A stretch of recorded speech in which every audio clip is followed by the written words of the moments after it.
लड़का में बड़ा गहरा प्रेम बा। लड़की के शादी कहीं और होता, जौना दिने हल्दी लगत बाए बाबू, वो लड़की वो लड़का से मिले बदे गईल बे, कैसे तोहरा बिना रही। लइका समझावता बारे भगवान का कहे, पगली के भइल बाटे पागल के दासा,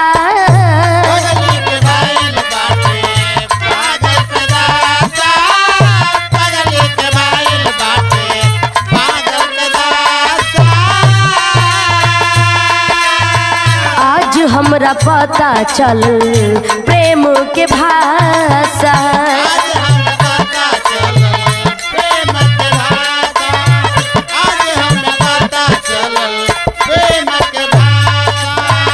पगली के भइल बाटे पागल के दासा, आज हमरा पता चलल प्रेम के भाषा। रोवते मिले हमसे आइल बड़ी, रोवते मिले हमसे आइल बड़ी, हमारी जान आज हरदी से लटाइल बड़ी।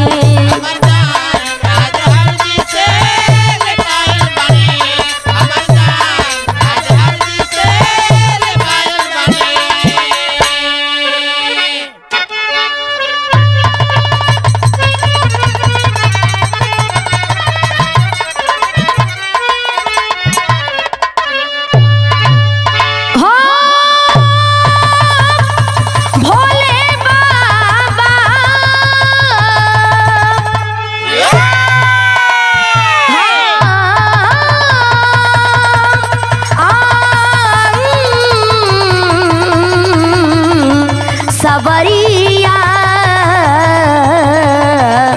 भोले बाबा जोगिया हो राम।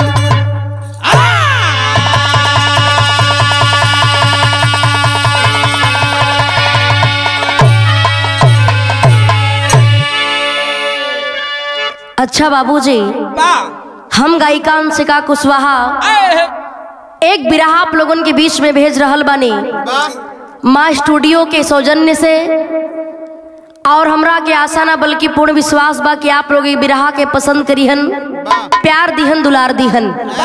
यही भूमिका से कहानी की शुरुआत होता। भाव बा, कहना है क्या,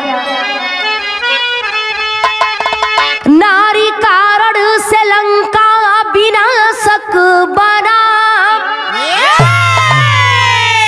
रावण जैसा बलि था ना संसार में,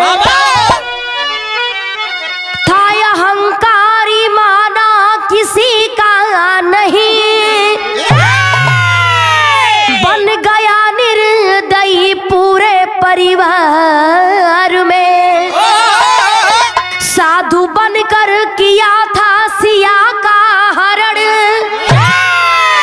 स्वर्ग तक सत्ता समझा था अधिकार में, राम के हाथों मारा गया युद्ध में, राजेंद्र अपने व्यभिचार में।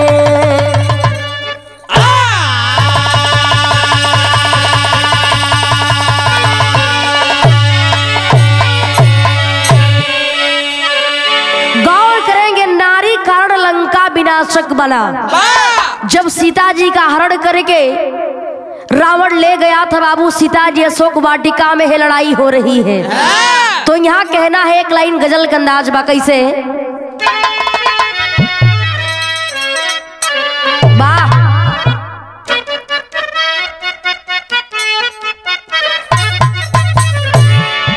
ई कोनो प्रेमी प्रेमिका का दिल का आवाज बा, चाहे लड़का कहता चाहे लड़की कहत बे। कैसे, मेरे महबूब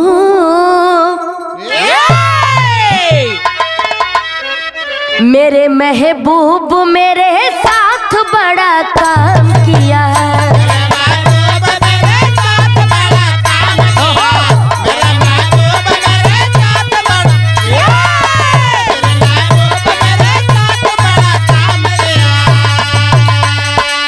मेरे महबूब मेरे साथ बड़ा काम किया,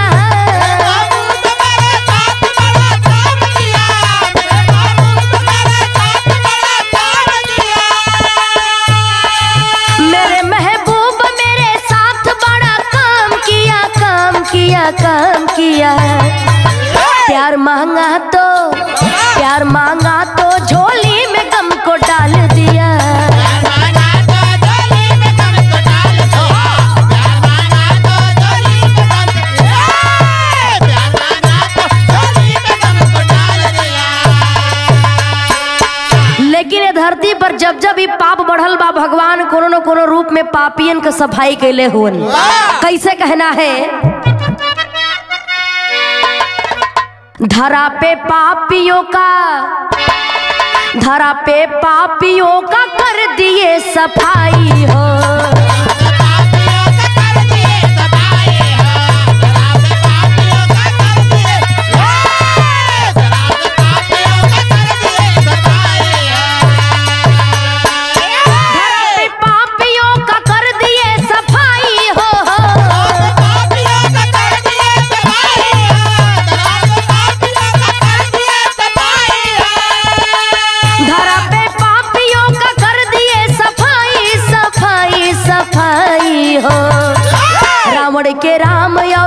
रावण के राम और कंस के कन्हई हो।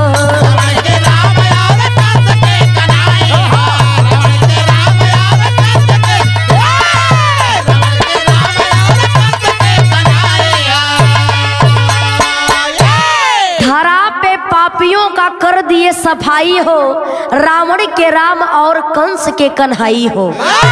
कहानी के शुरुआत बा कैसे? कहना है, लंका में हुई लड़ाई, रघुराई साथ में बंदर, थे वीर धनुर्धर भारी योधा लंका के अंदर। वह घोर घमंडी रावण ऐलान किया था जंगी, धर्मों का किया अनादर, बन गया लंक में भंगी। उस युद्ध में कुंभकर्ण भी थे मेघनाथ बलशाली, सब मारे गए धुरंधर, लंका भी हो गई खाली। गौर करेंगे बाबूजी, लंका की लड़ाई समाप्त हो जाती है, लंकापति रावण का वध हो गया। मर्यादा पुरुषोत्तम रामचंद्र जी लंकापति रावण का वध करते हैं और सोच रहे हैं कि लंका की लड़ाई खत्म हो गई।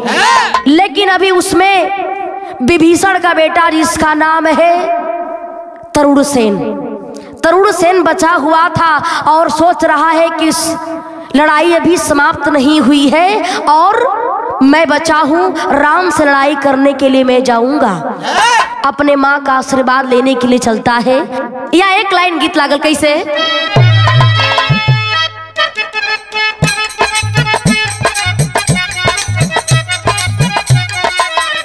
कोनो दुल्हन कहतिया, अरे हमरे बालम जी के पातर कमर पलटनिया में जा ए नहीं दे।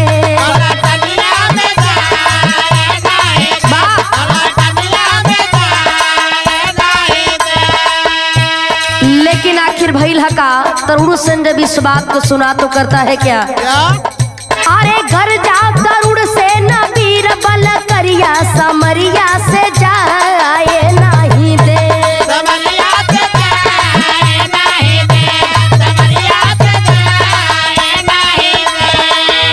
आशीर्वाद लेने के लिए तरुण सेन चलता है। केकर आशीर्वाद लेवे गईलन? माता मंदोदरी से लेके विदाई,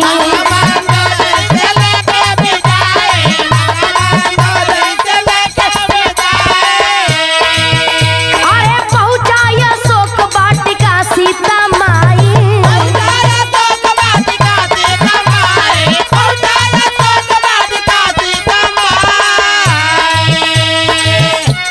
माला पहना देहनी जानकी दुलरिया, समरिया में जाए नहीं दे।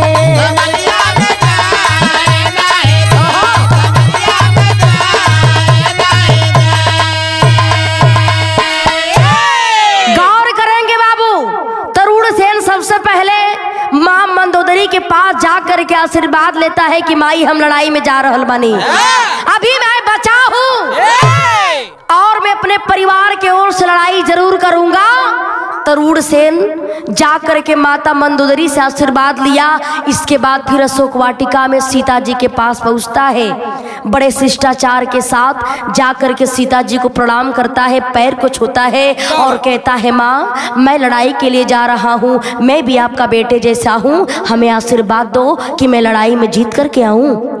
इस बात को सुनती है बड़ा प्रसन्न भइली कि लंका में तो केहू के सहुरे नहीं खे जे आकर के सही ढंग से काम कर सके, प्रणाम करे, बड़ा लोगन का सम्मान करे, लेकिन यह बेटा बड़े अच्छे व्यवहार के साथ आकर के हमें सादर प्रणाम किया है। सीता माता प्रसन्न भइलीन है बाबू। जब प्रसन्न भइलीन है तब देखें मोती के माला निकाल करके, मोती के माला अपने गले से निकाल करके तरुण सेन को पहना देती हैं। कहती हैं कि जा बेटा, तुम्हें कोई जिंदगी में कभी मार नहीं पाएगा, तुम्हें कोई हरा नहीं सकता।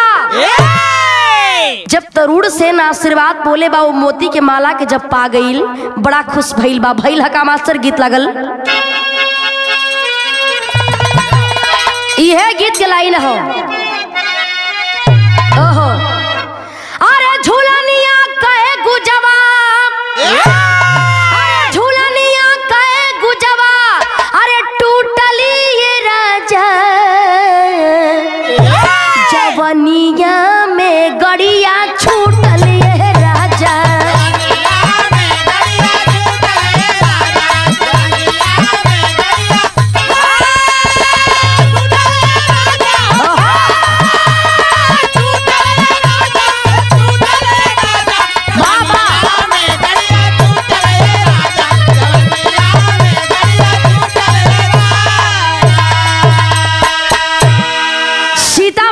जब आशीर्वाद मिलल हत भइल हका, अरे तरुण सेन छड़ में अरे हेराइल भैया, अरे हेराइल भैया, समरिया में ना धराइल भैया।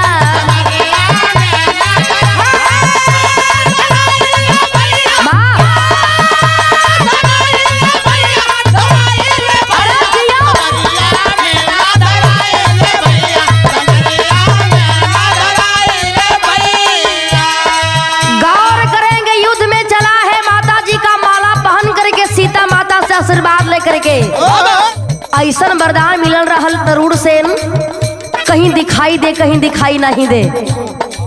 गौर करेंगे बाबू, मर्यादा पुरुषोत्तम रामचंद्र जी बड़ा परेशान हुए कि आखिर ऐसे कैसे हो गया, तरुण सेन को हम कैसे मारेंगे। तब विभीषण जी ये बात के सुन के कहलन हका, बोले विभीषण माता माला पहनाई,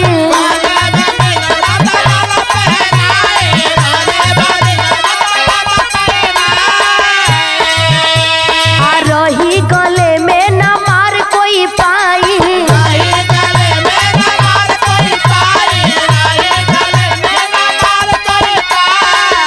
अरे घर जाके ले ले माला ये भैया, अरे घर जाके ले ले माला ये भैया, समरिया में ना धरा ला ये भैया।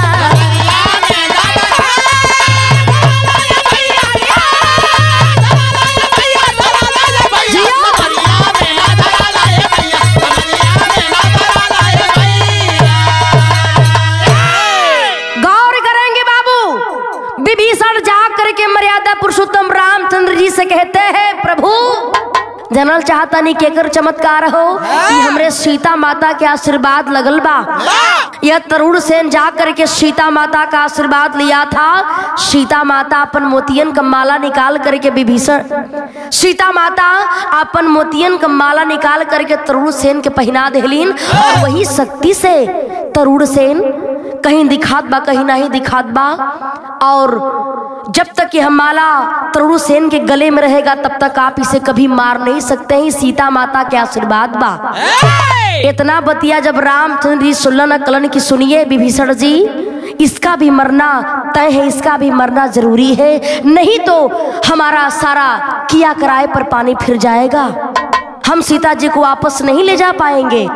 ए बाबू, जब इस बात को विभीषण सुनता है तो देखें विभीषण ही जब ये बात के सुनलन तक कैलन हका कहना है। यह गीत के लाइन हो, कौन गीत बा?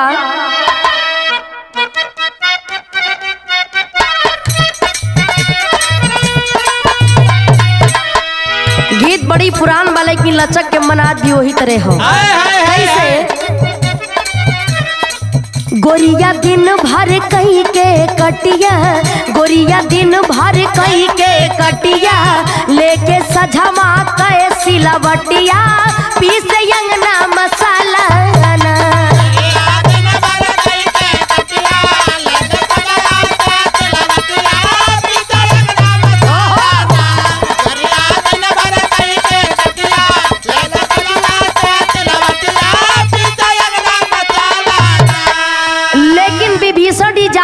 तरुण सेन के फुसलावत हुन, बतावत हुन का कहलन। ए बेटा हमार बात सुना, बेटवा माना हमारी बतिया, बेटवा माना हमारी बतिया, माला के बा बड़ी कीमतिया, जीवन के बात हतिया ना।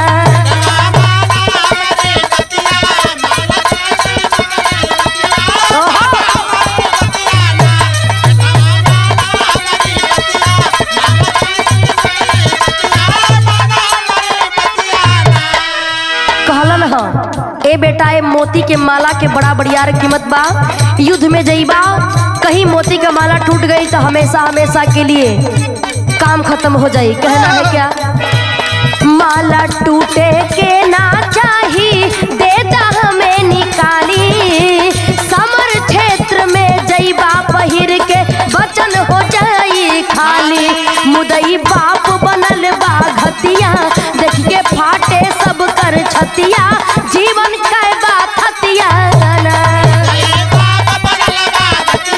देख के फाटे सब कर छतिया, जीवन के बात हतिया ना।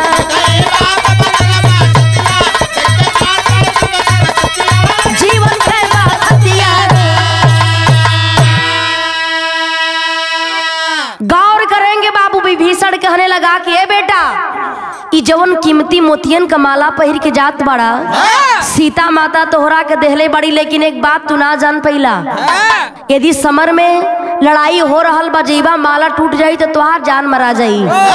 एक काम करा कि माला के निकाल करके हमरा के दे दा, माला हमरा पास रही, एकरा के हम सुरक्षित रखले रहब, एकरा बाद जैसे लड़ाई समाप्त हो जाई आकर के मोतियन के माला के पहिर लिहा।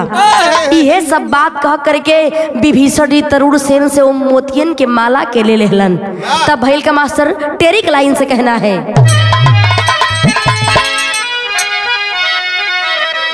अरे दिवाली दिल की दिल में रह गई, अरे दिवाली दिल के दिल में रह गई, फूल को मसल दिया है खुद ही बाग का माली, अरे हम माली, अरे हम माली। मर्यादा पुरुषोत्तम रामचंद्र जी के सबसे परम भक्त विभीषण जी आज मर्यादा पुरुषोत्तम रामचंद्र जी के लाज बचावे खातिर, इनके जितावे खातिर अपना ही बेटा तरुण सेन से घात करत हुवन। घात करके छल करे के मोतियन के माला के जब लेहलन है बाबू, तरुण सेन कुछ बात समझ नहीं पौलस और फिर समर में लड़ाई करने के लिए जाता है। विभीषण जी आके रामचंद्र जी से कहतुन कि प्रभु घबराइला के कोनो काम नहीं हो, जैसे ही हम आपके बतौली न कि रावण के नाभि में अमृत बा, जबले अमृत सुखावल ना जाई तबले रावण के वध ना हो सकेला, वही तरह हम तरुण सेन के भी उपाय लगा देहले बानी, चिंता के बात नहीं खे। तब भैल का मास्टर गीत लागल, ये गीत के लाइन हो, कोनो दुल्हन कहले रहल का, अरे झूलनी पौड़ानी,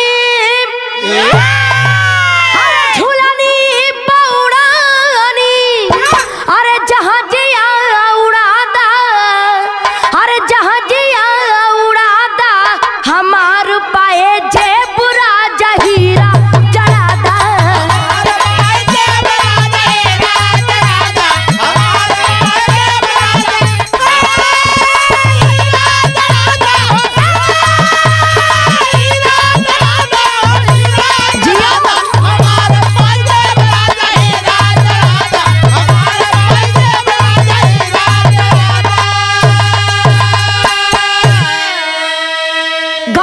विभीषण जी और रामचंद्र जी के वार्तालाप हो रहल बा, कैसन, अरे रावण के नाभि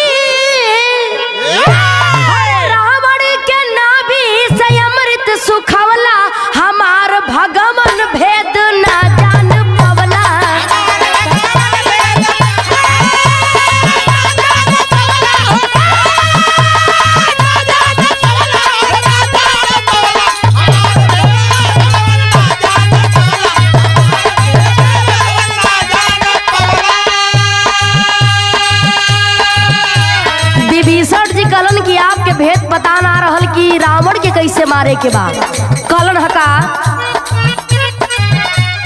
पैर तले तलवा के अमृत सुखैबा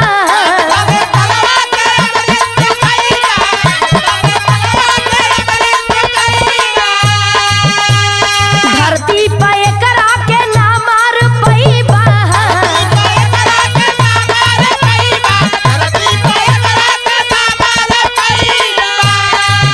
अरे दिन भर लड़ाई में बनवा चलवला दिन भर लड़ाई में बनवा चलवला हमार भगवान भेद ना जान पवला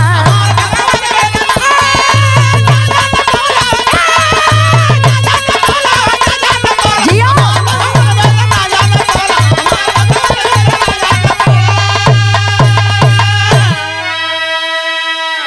गौर करेंगे बाबू।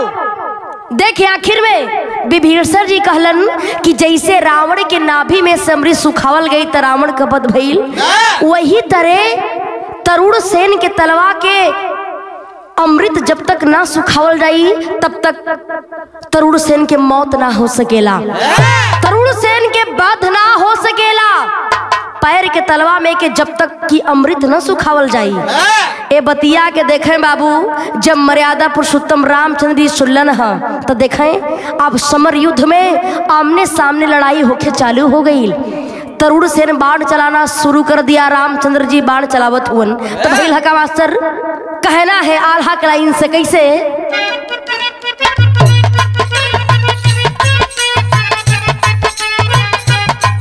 वाह युद्ध छिड़ल हो महायुद्ध संग्राम समर में तरुण सेन कैले ललकार हनी हनी बाण चलावे रण में श्री राम हो गए लाचार कभी धरा में कभी गगन में छिपके पापी करे लवार लड़वैया बा तरुण सेन भी कैसे मारल जाई यार कितना योद्धा मारल गईले मेघनाथ जैसन होनहार कितना योद्धा मारल गईले मेघनाथ जैसन होनहार मेघनाथ जैसन होनहार। गौर करेंगे बाबू, कभी आसमान में छुप करके कभी धरती पर आ करके तरुण सेन बाण पे बाण चला रहा है। मर्यादा पुरुषोत्तम रामचंद्र जी लाचार है, आखिर हम क्या करें। विभीषण जी कहलन कि जबले ओकरे पैरवा में के अमृत सुखावल न जाई तब तक तरुण सेन के मौत ना हो सकेला। आज इस बात को सुन करके बाबू देखे मर्यादा पुरुषोत्तम रामचंद्र जी बाण चलाना चालू करते हैं और जा करके वह बाण तरुण सेन के पैर के तलवा में लगता है। अमृत जब सुखल बा देखें, जब अमृत सुखावल गईल हो बाबू, जब अमृत सुखल वहीं पर बाण लगता है तरुण सेन के सीने में और तरुण सेन धरती पर गिर जाता है। और जब धरती पर गिरलन है तो भइल का कहना है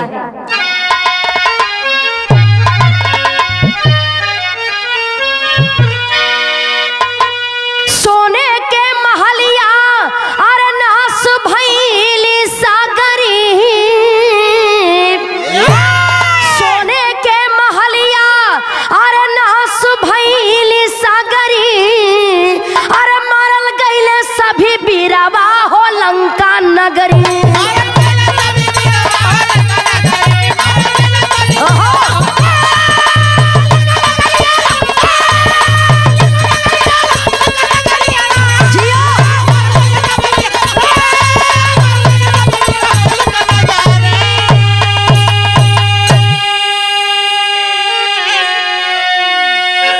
गौर करेंगे बाबू, देखिए आखिर में तरुण सेन को बाण लगता है, तरुण सेन धरती पर धराशायी हो गया। और देखें लंका की लड़ाई को मर्यादा पुरुषोत्तम रामचंद्र जी जीत लेते हैं और उसी लंका का राजा विभीषण को बना दिए। सीता जी को लेकर के अयोध्या नगरी में वापस चले आते हैं। कहानी खत्म भइल, आखिरी लाइन बा कहना गुरु बिहारी गुरु रमन